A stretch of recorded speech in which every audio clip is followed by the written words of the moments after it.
Saudações calorosas em Cristo Jesus, eternos aprendizes. E no vídeo de hoje, claro, pegando um gancho, em nossa aula do curso médio de teologia, responderei a algumas das frequentes perguntas concernentes ao módulo de homilética e hermenêutica. Quais foram elas? Primeira, qual o contexto de um texto bíblico? Quantos são esses contextos? Até onde esse contexto vai para que consigamos entender o que o texto bíblico realmente quer dizer? Sabemos que um texto sem contexto torna-se pretexto. Pretexto para desculpas e heresias. Por isso, a necessidade de nos debruçarmos neste assunto. Então, vamos lá? Mas vamos pensando, entendendo, analisando.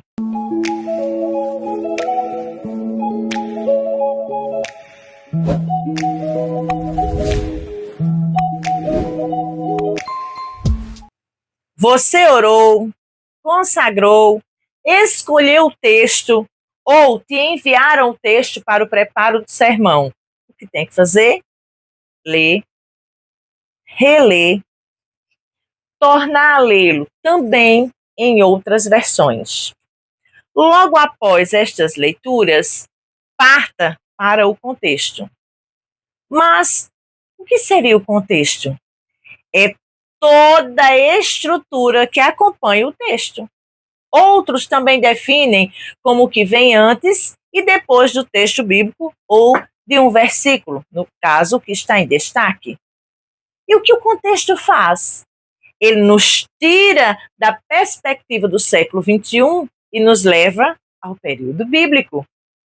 Quando nos debruçamos no estudo do contexto, nossa tarefa é entrar no mundo bíblico, viajar por suas paisagens, falar em sua língua, viver os seus costumes, enfim. Não podemos interpretar um texto de mais de 2000 anos atrás apenas com uma visão pós-moderna. É necessário entender que aquele texto, o que é que ele significou na sua época. Resumindo, o estudo do contexto tem o seguinte objetivo: entender o todo para depois entender as partes. Há vários tipos de contextos, respondendo, inclusive, a mais um questionamento dos seminaristas. Comecemos, então, pelo contexto inicial, que é a própria frase ou versículo lido, destacado. É extremamente necessário entendê-lo primeiro. Em seguida, nós vamos para o contexto imediato, que é um dos mais importantes, pois trata do que vem antes e depois da passagem em foco. Destaque-se também os versículos anteriores e posteriores. Entender esse contexto também envolve responder a algumas perguntas como: o que o autor diz, como o autor diz, o que vem antes e depois, por que está aqui, o que significa, qual é a intenção do autor, o que espera dos leitores. Posterior a isto, vamos para o próximo contexto, que é o remoto ou amplo.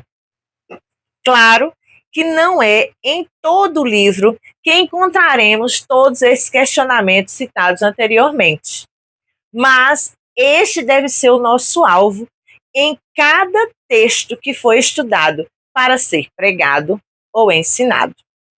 O contexto remoto ou amplo não deve ser ignorado. Ele é formado pelas passagens que se referem ao assunto do texto, capítulos que poderão vir antes ou depois, ou o esboço geral do livro. Às vezes, a explicação de um texto que está em Gênesis encontra-se lá em Apocalipse. Exemplo: A serpente que conversava com Eva lá no jardim. Nós temos hoje a ciência, o conhecimento, sabemos que aquela serpente ali era Satanás, mediante o contexto remoto do texto registrado em Apocalipse, capítulo 12, versículo 9. Aqui, na Bíblia, faz menção do diabo e Satanás, a antiga serpente. O contexto amplo, ele vai nos ajudar muito nos porquês de um determinado versículo. Há também o contexto referencial, que são paralelismos entre versículos, onde cada referência aumenta a veracidade, esclarecendo cada vez mais o texto em destaque. Por exemplo, quando lemos o que o evangelista João escreveu no capítulo 3, versículo 16, do evangelho que tem o seu nome. Porque Deus amou o mundo de tal maneira que deu o seu Filho unigênito para que todo aquele que nele crê não pereça, mas tenha a vida eterna. Nós abordamos aqui a verdade de que Deus ama, que é um amor inexplicável. E aí começamos a encontrar versículos paralelos e que atestam, que reforçam esta mesma ideia. Então, nós vamos para Romanos, capítulo 5, versículo 8, que diz que Deus prova seu próprio amor para conosco, pelo fato de ter Cristo morrido por nós, sendo nós ainda pecadores. Nós também podemos paralelar com o que está escrito na Epístola de João, capítulo 4, versículo 8, onde ele afirma que Deus é amor. E assim, a verdade daquela referência que nós lemos, a princípio, João 3,16, né, que está em destaque, ela vai se tornando mais clara mediante o contexto referencial. E aqui vai mais uma dica. É importante que você tenha uma boa concordância bíblica ou então uma Bíblia com textos cruzados, né? E aí você vai analisando as referências, aquele assunto vai se tornando mais compreensível e é evidente que as ideias, né, fluem e você terá mais segurança para explicar o texto em análise.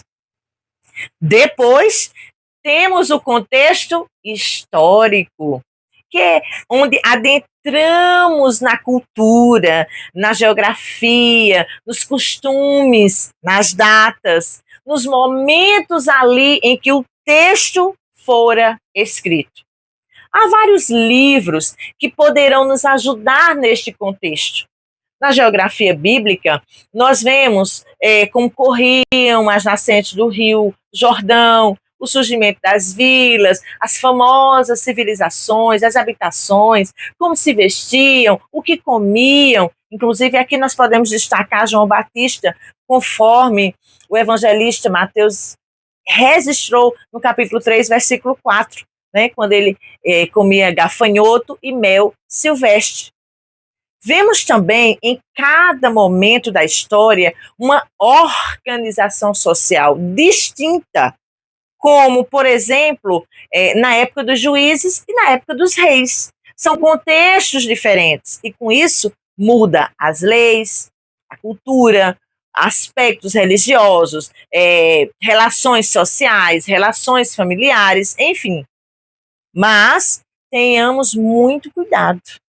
Estes informes, eles são complementos na sua exposição e não o foco principal. E, por fim, o contexto literário. E aqui não podemos ignorar os gêneros literários presentes na Bíblia. Unem-se a ele, naturalmente, o contexto gramatical e lógico, cada um emprestando ao outro as suas normas. Conforme cada gênero, usamos elementos e técnicas de interpretação. Mas, professora, quais tipos de gênero seriam estes? Poesia, parábolas, narrativa, profecia, cartas, enfim, cada um deles tem sua forma de interpretação. Não podemos e nem devemos confundir uma linguagem poética com uma linguagem no sentido literal. Exemplo: os montes e as colinas se alegrarão, as árvores do campo baterão palmas. Foi escrito pelo profeta Isaías, capítulo 55, versículo 12. Isto é uma linguagem poética, não literal. Da mesma forma que não posso interpretar uma parábola igual a um texto profético. Precisamos identificar o gênero literário e, assim, nos utilizarmos de recursos e princípios hermenêuticos para extrair o sentido real de cada texto. E estes são alguns tipos de contextos bíblicos que vimos: inicial, imediato, remoto ou amplo, referencial, histórico e literário. Sei que contextualizar as sagradas letras para os nossos dias é uma árdua empreitada. Requer de nós oração, devoção, estudo, pesquisa, reflexão, cautela. Mas é tarefa necessária para que os valores eternos sejam transmitidos fielmente para a nossa geração. Anelo ter te ajudado. Achou interessante e coerente minha propositura nesta gravação? Pois uma delas é te ajudar e te capacitar para esta jornada. Se sim, deixa aqui o seu gostei, pois retribuindo dessa forma você mostra ao YouTube que o vídeo é uma bênção e então ele recomenda para mais pessoas. Também aproveita. E se ainda não é inscrito, já se inscreve aqui no meu canal, ok? Um abraço fraternal, professora, irmã Marinácia Leal.